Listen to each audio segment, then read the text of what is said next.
probably the biggest win for every single resident of Pennsylvania in this whole deal is the fact that we're going to withdraw. We got the governor to withdraw from RGGI, which is a regional greenhouse gas initiative, which call it whatever you want.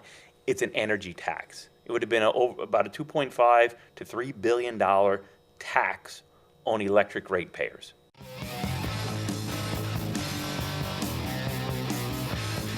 Well, Doyle, we are in the studio here today. You're fresh off the House floor because we've talked about this for months. We finally have a state budget. Just give me your quick reaction to that. Well, I mean, it's certainly, the budget isn't perfect. It never really is. This one took a lot longer. And really where we wound up now, we should have been able to do this back in May or June and really would call on the administration to focus next year on getting the budget done on time, because it really hurts our counties, it hurts our school districts, it hurts the folks that rely on services when these budgets aren't done on time. And you've heard me repeatedly on the podcast call, get a budget to us that we could vote for.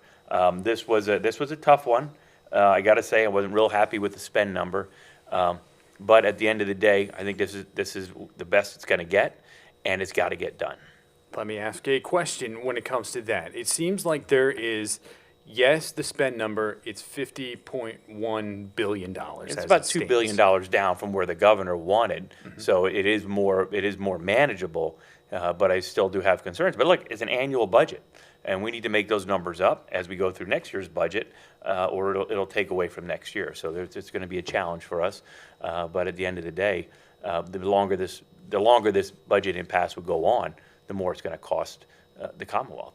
That number of 50.1 is eye-popping, and a lot of people, that will grab their attention, and you hear some other members of the House Republican caucus talk about that's why they voted no for this. Mm-hmm. But there are a lot of good things in here, stuff that you've advocated for in the past, and we've talked about on this podcast.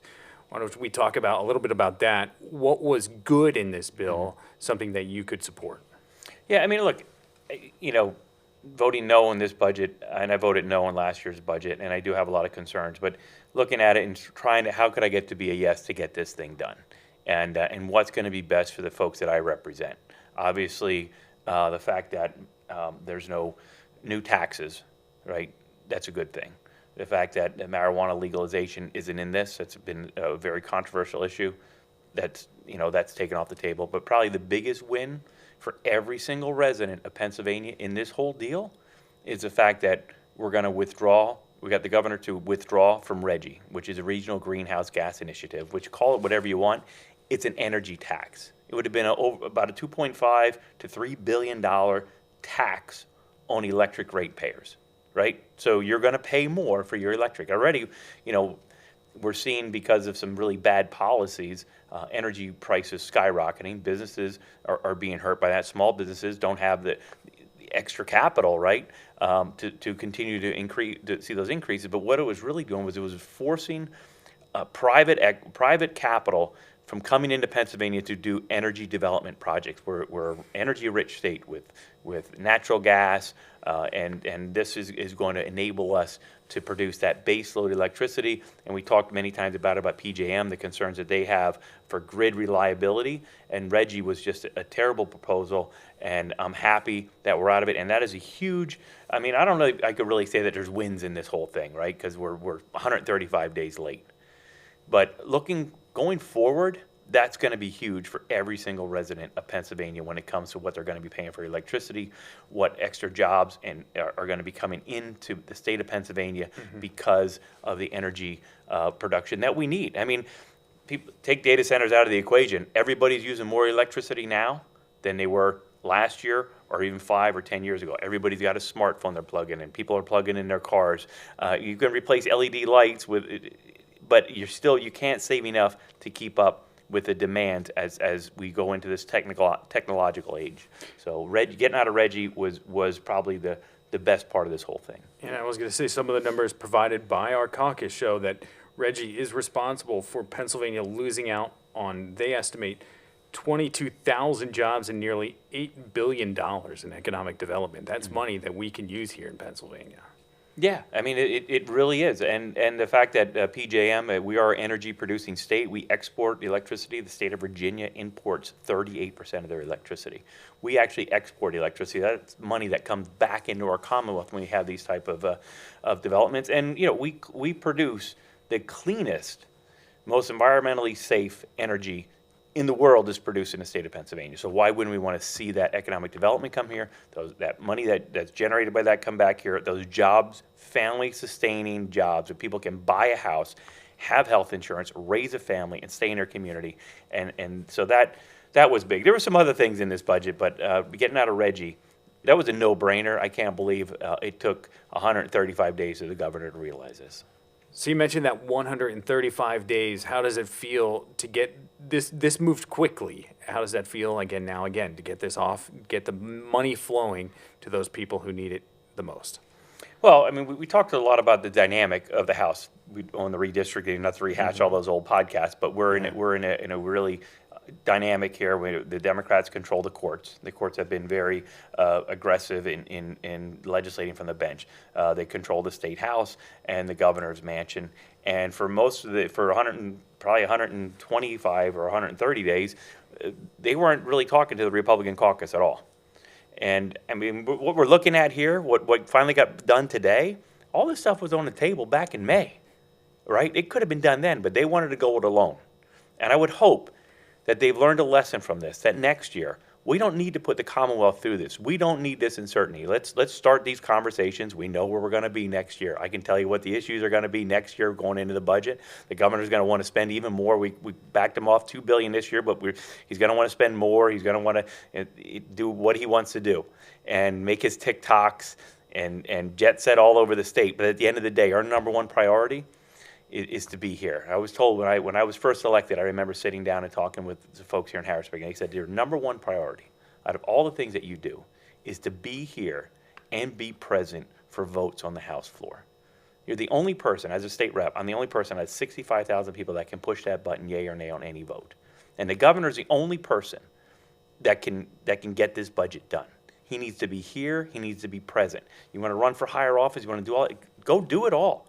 But make sure you get your responsibilities to every resident. 13 million Pennsylvanians are reliant on these budgets getting done, and the jobs and the policies that come along with that.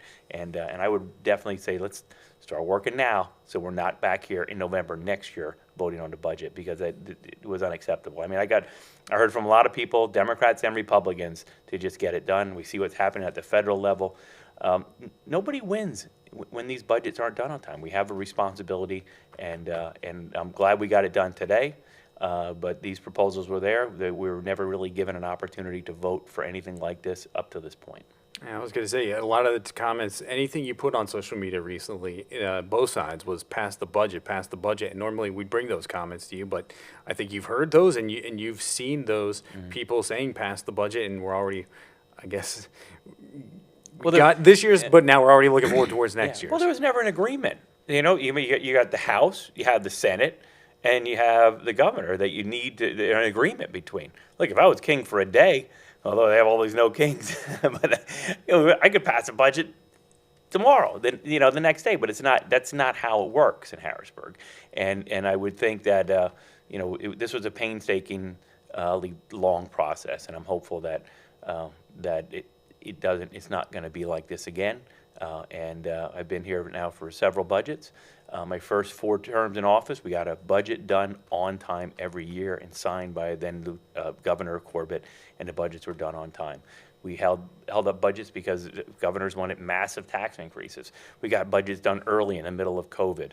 We really did a lot. But this one here, it was tough and really uncalled for. You look at where we're at now and how this all shook out. This is where we were telling the governor that, look, we need to be part of this conversation, and they didn't bring us in till 130 days late, and then now it's done. So, but I mean, look, there's also some other things that I'd like to mention real quick in a podcast. But go ahead. Yeah, I was gonna say maybe we could get to those in the future podcast, because right now you're on the calendar to come back next week here in Harrisburg. To be determined if that actually happens. We'll see. And I think that's when we can dive deeper into this. But again, maybe just a 15-second wrap up here. What's your overall message today now that we have a budget deal done? Well, I think there was, additional money going to the schools back in the district, the Shine After School program, which I have advocated for years and had money in the budget. That's going to roll out, and we'll get those children and those families again back into the Shine program. That should have never been held up, but it was another frustration I had through the process. And there's some additional things for the counties in here. There's some things that I didn't like about the budget, but you don't get everything that you want. And, but I think that, there's some human service initiatives that we worked on for integrity of programs and accountability to align us with the federal big, beautiful bill on accountability and how these benefits are given out. And some of the legislation that I worked on, some of that I sponsored and Senator Argyle sponsored in the Senate, and I worked on bipartisanly, were wrapped up into the Human Service Code. So there's going to be some more integrity and it's to how those benefits are given out. So those, those were good things that we were able to get done. Fantastic. So those are Doyle's thoughts. We'd love to hear yours. We didn't use your comments in this episode, but we'll bring them to the table next week. And make sure to like and subscribe wherever you're watching this.